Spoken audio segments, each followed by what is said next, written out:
Bonjour à tous, j'espère que vous allez bien. Bienvenue dans ce LNDJ du 20 janvier. On commence tout de suite par le DAX. Le DAX qui est posé sur des éléments techniques importants. Le précédent plus haut qui tient pour l'instant la moyenne mobile 50 daily. Le support oblique qui est attaqué mais qui fait le job. Donc bon, il est encore assez solide par rapport aux indices américains. On est quand même en flux plutôt baissier en 4 heures. Avec pour l'instant un plus bas qui est plus haut mais sous les moyennes mobiles. On a d'ailleurs la BCE à 13h30 qui donnera ses minutes, ça va être un point important de la journée. En 1 heure on est toujours sous une résistance, petite résistance court terme avec des plus bas de plus en plus bas, qu'il a essayé d'attaquer ce matin mais bim, ça l'a rejeté. On commençait à faire un petit double top intéressant mais la bougie 1 heure, regardez, elle va clôturer dans 7 minutes, finalement c'est presque un marteau et ça nous montre que les acheteurs sont encore là. Donc moi j'ai tenté un petit short, je suis à peu près au prix. Au niveau de mes pointillés ici, pourquoi? Parce qu'on avait cassé un petit support oblique. J'ai commencé par un joli gain, on est venu sauver le précédent plus bas et ça rebondit. Bon, on est quand même sous les MM, on est sous l'OPR, on est sous la résistance.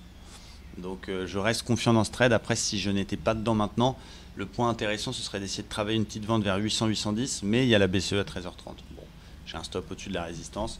Si on fait abstraction de ce trade et qu'on essaie d'être hors biais et logique, bien, si on arrive malheureusement à casser la résistance et qu'il passe en validant, en cassant le précédent plus haut, il y a un petit signal d'achat pour aller chercher 16 000 et pourquoi pas le plus haut précédent 16 060.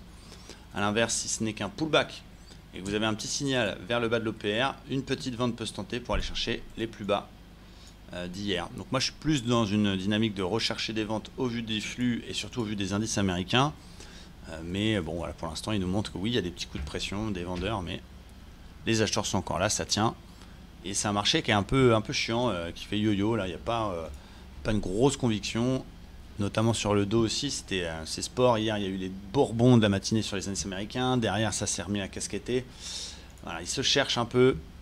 J'ai beaucoup aimé sur le Dow Jones ma fourchette avec la cassure mardi de l'intermédiaire. Le rebond d'hier matin qui s'est fait, bim, pile poil sur l'intermédiaire cassé, pullbacké. Donc en théorie, on est censé aller chercher la médiane. Donc on est censé aller chercher les 400, 380 à peu près, voire pourquoi pas pousser un peu jusqu'au bas de canal, parce qu'il ne va pas y aller sur une bougie.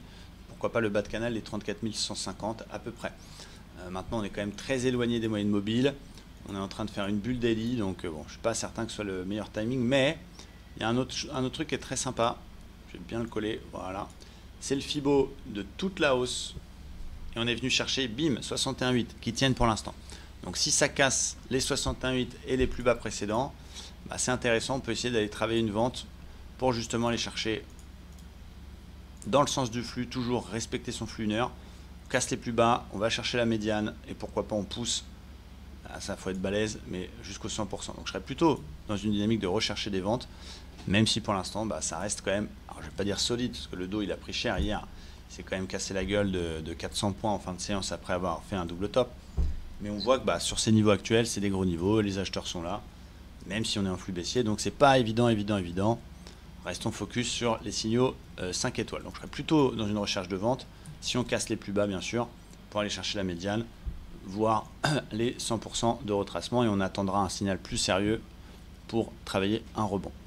Du côté du Nasdaq, c'est un petit peu la même chose. On a cette petite résistance oblique qui passe par tous les plus hauts. Si ça casse par le haut, on pourrait avoir un double bottom avec une validation et 15 600. Mais je trouve que ce serait un point de short intéressant autour des 200, 220. Voilà, c'est les deux niveaux que je vais surveiller, les 220 et le plus bas précédent. Donc plutôt un biais baissier, même si pour l'instant c'est solide, ça remonte. On est sur un marché un petit peu foufou. Au moins il y a de la volatilité. C'est vrai qu'on peut, on peut faire les choses correctement, mais parfois nos biais ou notre stress va nous faire passer B un peu tôt, nous faire rentrer un peu tard. Bon voilà, j'ai mon plan sur le DAX, moi pour le coup je vais le suivre. 780, même si je n'aime pas la bougie 1 heure, on surveillera la grosse résistance. Merci à tous, très belle journée et à bientôt, ciao.